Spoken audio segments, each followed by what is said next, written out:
meelo badan oo ka mid ah magaalooyinka waaweyn ee dalka iyo deegaanada kale ee ay Soomaalidu degto ayaa waxaa sanadahan dambe aad looga dareemayaa inuu sii dabar go'ayo isticmaalka looxa ee lagu dhigto Quraanka Kariimka. dugsiyada lagu barto Quraanka Kariimka ayaa in badan waxaa hadda ardayda casharada ay ku dhigtaan buugaag, halka berigii hore ay dadka Soomaalida Quraanka loogu dhigi jiray geedka looxa loo yaqaano. halkani waa miyiga deegaanka Bohol Qolow sidii u dhaqankii hore ee ay dad badan Quraanka ku soo barteen ayaa wali halkan yaala. waayahay malcaamadan runtii maanta waxa ay aniga soo xasuusinaysaa taariikh aad u fog oo runtii ilaa 20 sano ku dhow. loox in wax lagu dhigtaa waxa ay ka dhigan tahay in qofka ardayga ah markaasi uu barto higaada, aqriska iyo sidoo kale inuu wax markaasi xifdin karo. halkan runtii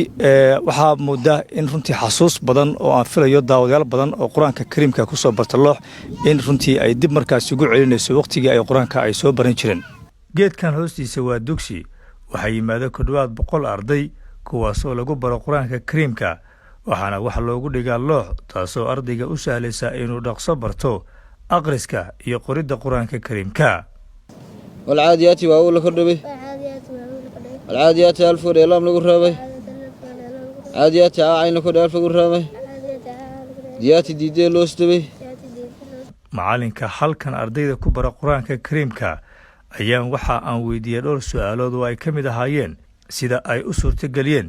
in wali la isticmaalo looxa iyo faa'iidada looxu u leeyahay in Quraanka markaasi lagu barto. in loox wax lagu baro waxay ku wanaagsan tahay qofka wax ku fahmaya khadka iyo qalinka buug iyo qalin magaadaan ku balaabo inuu qofku uu waxba faa'iido ba laga yaabaa inuu aad u qabsan ba mid labaad loox labaad ba loo sameeyaa qofku ku farbarto dabadeeto qofku uu yeersada marka dambe uu fahmaa halkaas oo kale ugu yeedhinaysa jiska labaad markuu gaaro toos baad suuradaha uga ilaa qasam ku dhiganaya yeerska marka daba ku tubka qaatayba xaafaduhu inta jaarka uu aad u sii fogfogaa intan beeshun bay ka yimaadeen meel durugsan oo kale ka yimaadeen ma jirto marka aruurtu marka hore iska bilaa cilmi bay hayaan ilmiga aad bay u wanaagsan ilmiga ugu fiican waa wax aad u qurux badan in mar kale aanu indhaha saarno arday sida taloox iyo qad kuwaasoo qaadaya jidka wanaagsan ee barashada Quraanka Kariimka iyo dhaqankii hore ee Quraanka lagu baran jiray.